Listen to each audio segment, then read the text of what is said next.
दिल्ली प्रदेश Bharatiya Janata party के जुझारू अध्यक्ष आदेश गुप्ता जी, रेहड़ी पटरी हो, तय बाजारी वाले हो, हॉकर्स हो, इस प्रकार के अलग अलग सभी मजदूरों का दिन रात काम करने वाले आनंद साहू जी, और यहाँ पर उपस्थित सभी सिलेक्टेड और इलेक्टेड ऐसे सभी मजदूर प्रतिनिधि भाई और बहनों, आदेश जी और आनंद साहू जी, ये दोनों की एक विशेषता है। आदेश जी को तो मैं काफी 30 साल से जानता हूं। उनके मेयर के कार्यकाल में एक भी समस्या तह बाजारी वालों की आई नहीं। कोई समस्या आई और हमने फोन किया तो दूसरे दिन हमारा अभिनंदन करने के लिए लोग पहुंच गए, भाई साहब हम आदेश जी को मिले और हमारा काम हो गया। आनंद साहू जी का एक विशेषता है, दिन रात कभी उनको हम फोन करते, भाई साहब किसी को मैं अस्पताल में एडमिट कराने जा रहा हूं, किसी को पुलिस थाने में मदद कर रहा हूं, किसी को कोई और मदद करनी है, इसको खर्चा ज्यादा आ रहा है, कई लोगों से मैं पैसा इकट्ठा कर रहा हूं। मंदिर के काम करने वाले पुजारियों से लेके, या सोनी जी है ऑटो वाले को लेके, 3 व्हीलर वालों के लेके, सुबह पेपर डालने वाले जो हॉकर्स है उनके, ऐसे एक एक क्षेत्र का ऐसा कोई आदमी नहीं छूटा होगा जो आनंद जी के क्षेत्र में नहीं मिला, और दिन रात काम करते हैं। मैं कई बार सोचता हूं कि ऐसा क्यों होता है। आज मोदी जी की तारीफ पूरे देश में होती है। भाई कोई भी इसके पहले क्या कम प्रधानमंत्री हुए क्या? अच्छा, जो भी पॉलिटिकल पार्टीज है, काम कैसा भी हो, हर पॉलिटिकल पार्टी क्या बोलती है, हम गरीबी का उच्चाटन करेंगे, हम लोगों को रोजगार देंगे, हम डेवलपमेंट करना चाहते हैं, पर सब कर नहीं पाते। भाषा तो ये रहती है। मोदी जी क्यों कर पाए? मोदी जी ऐसे वर्ग से आए, ऐसे बैकग्राउंड से आए, ऐसे परिस्थिति से आए, तो मोदी जी गरीबों की संवेदना जानते हैं। गरीबी क्या होती है इसकी व्यावहारिकता जानते हैं। कहीं देश में कहीं भी संकट आ जाए, तुरंत वहां सरकार किसकी है और किसकी नहीं ये नहीं देखते। क्यों? ये दिन रात जमीन पर खड़े रहकर काम करने वाले प्रधानमंत्री है। वैसे ये लोग हैं। आदेश जी ने कितने दिन से पीछे पड़े थे कि साहू जी अपने को वो मीटिंग करनी है। मेरे पहले 50 दिन के कार्यकाल में मेरे को एक बार मजदूरों को मिलना है, मेरे को कंस्ट्रक्शन वर्कर को मिलना है, मेरे को पेपर डालने वाले वो लोगों की एक अलग से मीटिंग करनी है, क्योंकि सही समाज का प्रतिनिधित्व तो यही होता है। मुझे याद है आदेश जी जब मेयर थे तो एक बार वो आए, इतना बड़ा पद होते हुए बोले, भाई साहब ड्यूसी, ये जो झुग्गी झोपड़ी में रहने वाले लोग हैं उनका काम करने वाली एक कमेटी है, उन अधिकारियों से मुझे कुछ काम करवाने हैं मेरे कार्यकाल में, तो वहां पर मैं प्रतिनिधित्व करूंगा। मुझे ऐसा लगा कि कोई मेयर बड़ी बड़ी पोस्टें दूसरी मांगते हैं, झुग्गी झोपड़ी वालों के लिए मुझे कुछ काम करना है और मेरे कार्यकाल में उनके जीवन का कुछ हुआ तो मेरे लिए अच्छा रहेगा। मेरा कार्यकाल 1 साल का ही है मेयर का, और मेरे कार्यकाल में ऐसा कुछ काम होना चाहिए कि जो लोग आने वाले सालों में याद करें। ऐसी मानसिकता वाला कार्यकर्ता जब मैंने देखा तो मुझे ऐसा लगता है कि ऐसे कार्यकर्ताओं की आवश्यकता है, जो जमीन से जुड़े हैं, जो लोगों के सुख दुख जानते हैं। और ऐसे सब लोग जब इस प्रकार के पदों पर आते हैं तो स्वाभाविक रूप से उनको लगता है कि भाई हमारे पद का उपयोग इस काम के लिए होना चाहिए। हम काफी दिनों से पार्टी में अंदर हमारी डिमांड चल रही है कि किसान मोर्चा है, ओबीसी मोर्चा है, पूर्वांचल मोर्चा है, वैसे एक मजदूर मोर्चा भी होना चाहिए। ये हमने पार्टी से मांगा है, पार्टी उसका निर्णय करेगी। पर आदेश जी ने अपने लेवल पर यह तय किया है कि मेरे कार्यकाल में ये मजदूरों के ऊपर विशेष ध्यान देकर उनकी समस्याओं के लिए स्पेशल सेल बनाकर इन विषयों की चर्चा होगी और लोगों के हम नजदीक जाएंगे। बहुत बार क्या होता है, उस क्षेत्र में काम करने वाला, ये साहजिक कई बार हमारे पास आते हैं जो तह बाजारी वालों की समस्या लेकर आते हैं, और हमने काम कर दिया तो उनका जो फॉलोइंग बढ़ता है। आप सब लोग जब जब आते हैं, हमें मालूम है आप कोई अपना व्यक्तिगत काम लेके नहीं आते कि कभी आए कि सोनी जी आए, भाई साहब ये ऑटो नहीं, कोई तो भी दूसरे की समस्या के लिए आने वाले आप सब लोग एक सिलेक्टेड प्रतिनिधित्व है।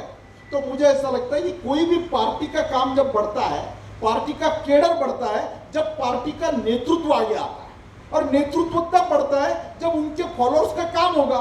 फॉलोअर्स का काम तब होगा जब ऐसी बातें समझने वाले लोग पदाधिकारी बनेंगे, उनको कुछ नेतृत्व करने का मौका मिलेगा, इस सब सुख दुखों से वो परिचित होंगे, जो जमीन से जुड़े हुए होंगे। फिर उनके चेहरे पर आपको कठिनाई नहीं दिखेगी कि अरे कितने बार भाई आपकी क्या बात सुनना ना। मैंने एक बार आदेश जी को पूछा, दिन से सुबह से शाम तक इतना शेड्यूल टाइट रहता है, आनंद जी को पूछा आप थकते नहीं है क्या? बोले भाई साहब ऐसा है, हम जिस पद पर बैठे हैं आप लोगों ने हमारा चयन किया है, इसलिए लोग हमारे पास आते हैं। अगर ये नहीं होता तो लोग हमारे पास नहीं आते। अब हमें जो मौका मिला है इसका फायदा इस जनता के लिए अगर हम नहीं करेंगे तो हम पद पे काय के लिए बैठे हैं? मुझे ऐसा लगा कि बहुत अच्छी सोच वाले ये दोनों हमारे कार्यकर्ता है, तो मुझे अच्छा लगा कि उन्होंने कहा कि ऐसी मीटिंग हम कर रहे हैं। आपके हर क्षेत्र की अलग अलग समस्याएं, आज केंद्र में दिल्ली सरकार कैसे भी काम करो, आपने देखा होगा कोरोना के कार्यकाल में दिल्ली का इतना कठिन, रोज के 4-4 हजार पेशेंट आते थे, कंट्रोल नहीं हो रहा था, टेस्टिंग नहीं हो रहा था, टेस्टिंग का खर्चा कितना लग रहा था, बेड्स उपलब्ध नहीं थे। नए बेड्स की उपलब्धता करना, डॉक्टर्स को वहां पर पीपीई किट देना, मास्क देना, कितने किचन चलाए, आप लोग भी तो शामिल थे इस सब काम में, हमारे कार्यकर्ता भी उतरे थे, और उसके बाद दिल्ली का रिजल्ट बदला है। और जब अमित शाह जी ने हाथ में ली कमान तो लोगों को लगा यस अब कुछ तो भी हो सकता है। आपको मैं बताऊं, केंद्र सरकार से जितना पैसा दिल्ली सरकार के लिए आया उसमें से 250 करोड़ रुपया ऐड में खर्चा किया इन्होंने, कि भाई ये क्या ऐड करने से लोगों की बीमारी खत्म हो जाएगी क्या? लोगों की जीवनी समस्या ध्यान में लेकर उसके लिए काम करना छोड़कर केवल पब्लिसिटी कर रहे हो। अब थोड़ा कुछ आवाज कम हुआ है, अब रोज के पेशेंट भी कम हुए, अच्छा इलाज भी लोगों का चल रहा है। तो मुझे ऐसा लगता है आने वाले दिनों में आप सब लोग मिलकर, लोग तो मोदी जी को चाहते हैं, लोग भारतीय जनता पार्टी को आकर्षित है। क्यों? इस सब कोरोना के कार्यकाल में दूसरी कोई पॉलिटिकल पार्टी रास्ते पर नहीं दिखी, ना कोई आम आदमी पार्टी का एमएलए दिखा, ना कांग्रेस का कार्यकर्ता दिखे तो राष्ट्रीय स्वयंसेवक संघ के स्वयंसेवक दिखे, भारतीय जनता पार्टी के कार्यकर्ता दिखे, ऐसे आप जैसे स्वयंसेवी संगठनों के लोग दिखे। तो लोगों ने यह परखा है, भाई सुख दुख के समय अगर आप हमारे साथ नहीं रहोगे और आप घर में दुबक के बैठ जाओगे, ये नहीं है। भारतीय जनता पार्टी ने सब नेताओं को कहा अपनी तो हिफाजत करो, पूरी प्रिकॉशन लो, पर लोगों के बीच में जाना छोड़ो मत। और मुझे कहने में बहुत आनंद है, आदेश जी के नेतृत्व में जो कोरोना के कार्यकाल में काम हुआ है, निश्चित रूप से उसी का एप्रिसिएशन नरेंद्र मोदी जी ने किया है। नरेंद्र मोदी जी ने अभी जो मीटिंग की उसमें आदेश जी को मौका दिया और वो पूरा देश ने देखा। इसका कारण है दिल्ली में वो काम हुआ है। आनंद साहू जी को भी मैं यही कहूंगा, आप दिन रात इन लोगों के लिए लगे रहते हो, पार्टी का बहुत बड़ा केडर, आप सबको मानने वाला बहुत बड़ा वर्ग है।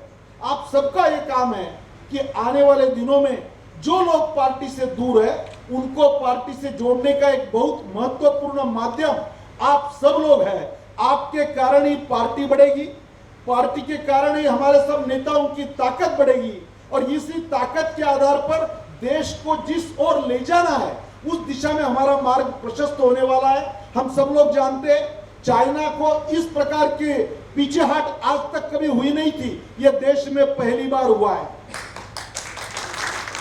पूरे विश्व में एक पाकिस्तान और नॉर्थ कोरिया, दो देश छोड़कर पूरा विश्व हमारे साथ खड़ा रहा। जो रशिया को ऑर्डर देकर 1 साल पहले ऑर्डर देना पड़ती है, वो रशिया ने कह दिया राजनाथ सिंह जी को, आपकी ऑर्डर नहीं आई तो भी आपके लिए हम सामान तैयार है, आपको हम देने को तैयार है। अमेरिका ने जहाज खड़े कर दिए। ये क्या है? चाइना क्या अपने आप चला गया क्या मोदी जी का चेहरा देखकर? मोदी जी ने तो लेह लद्दाख जाकर उनको इशारा दे दिया कि भारत सैन्य बल में कम होगा, शस्त्रास्त्र कम होंगे, पर हमारा हौसला बहुत बुलंद है, हमारे जवान बहुत बुलंद है। तो ये ताकत उनके मन में क्यों आई? आप और हमारे जैसे कार्यकर्ता जो दिन रात मेहनत करते हैं उनके कारण आई, और इसलिए उनका पूरा विश्व में आज सम्मान हो रहा है। ज्यादा बात ना करते हुए आनंद जी को मैं और एक बार कहूंगा कि आदेश जी के पहले आप अपना भाषण पूरा करो। आदेश जी भी आपको मार्गदर्शन करेंगे। आप एक दूसरा कार्यक्रम होने के कारण मैं आप सबकी अनुमति लेकर यहां से जा रहा हूं। बहुत बहुत धन्यवाद, नमस्कार। बहुत बहुत धन्यवाद आदरणीय श्री श्याम जाजू जी को जाना है। आपने बहुत ही सारगर्भित अपनी वेदना जो मजदूरों के प्रति और किस तरह से संघर्षशील पार्टी के अध्यक्ष हैं उसके बारे में भी उन्होंने बहुत अच्छे से बताया।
Download Tarang online radio app from Google Play Store.